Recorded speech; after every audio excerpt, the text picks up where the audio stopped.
Ang mahilig sumali sa prank, yan ang duwag. Bakit po? Kasi gusto lang malaki away. Gusto lagi tatapangan eh. Gusto paglakad eh. Pagkasama yung prank eh. Pero pag wala na kasama, ganun eh.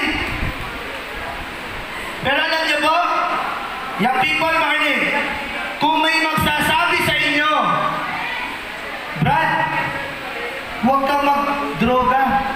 Mali yan. Brad, huwag na tayong uminom. Mali yan. Sister, huwag kang puro jowa. Mag-aral ka rin. Yan ang kaibigan. Alam niyo po,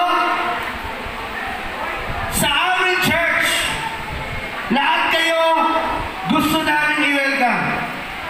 And you will find people na pwedeng magsabi sa inyo ng tama nyo at ng mali nyo. Ang tawag namin doon, C-groups or community groups.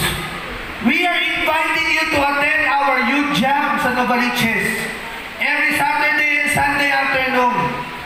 You will find people there that can become your accountability community. Oy Brad, aayain ka sa tama. Hindi ka aayain ng may tama ka. Gawin mo nga dyan. Mga lalaki to, gusto laging may tama. Pero pag sinabing hindi tama, ayaw sabihin mali siya. Tama? O, young people, makinig. Kailan naging pogi ang manginginom? Sabihin ko kasi, kailan po naging pogi yung manginginom? Kailan naging pogi yung drug addict? Kailan naging maganda yung maraming jowa? Kailan naging, alam niyo yung babae nag-iipon ng mga boyfriend? Walang confidence sa sarili sa isa. Sinasaktan nyo kami mga lalaki. Tama mga lalaki? Sinasaktan nila tayo.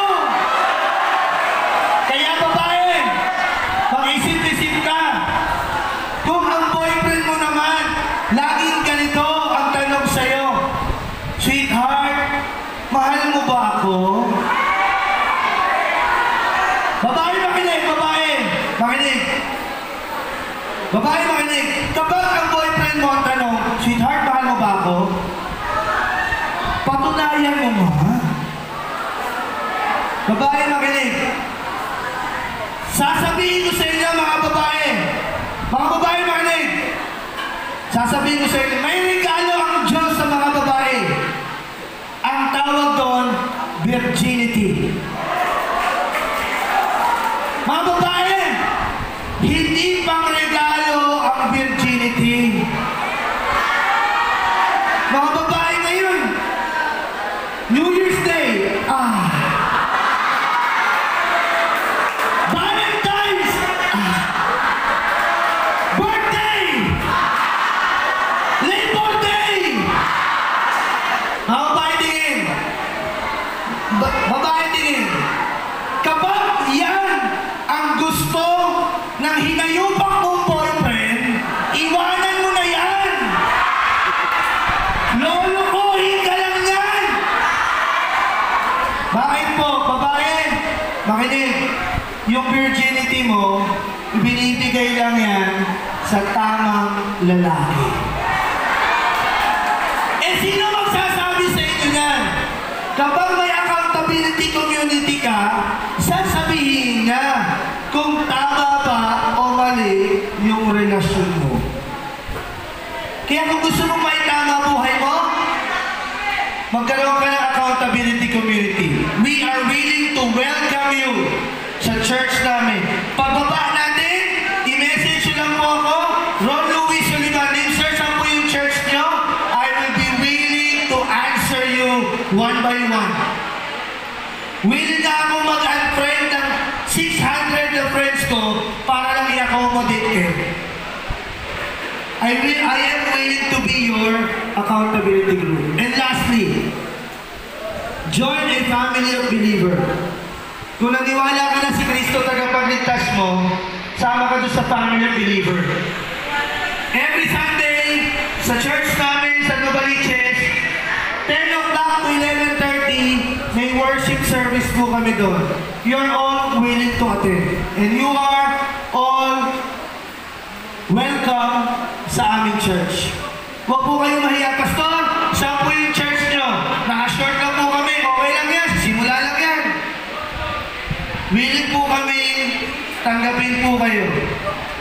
Bakit? Gusto po namin makakita ng barangay Gulod na kabataan na nababago ang buhay dahil kay Kristo. Ngayon, sa aking pagwakas, since time is irreversible, be prudent and wise in spending it. Young people, tanong, dito ako magwawakas. Paano mo gustong ma-spend ang buhay mo? Kanina may kausap akong kabataan, tanong ko rin sa kanya to.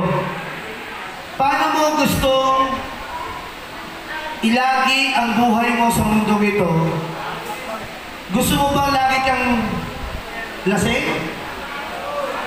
Gusto mo bang lagi kang sabog sa droga? Gusto mo bang ikaw ay babaeng lagi na lang nabubuntis ng boyfriend mo?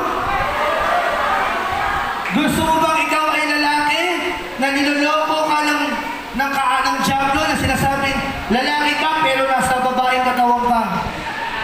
O babae ka pero nasa lalaking katawan ka? Niloloko lang kayo ni Satanas. Huwag kayong magpaniwala dyan. Si Satanas na nagsabi, Pastor, masakit po yan. Hindi po. Gulod knows I love LGBTQ people.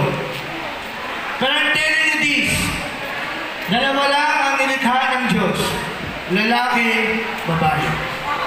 Pastor, meron pong nilikha katulad namin. Sasabihin ko sa inyong wala. Bakit po?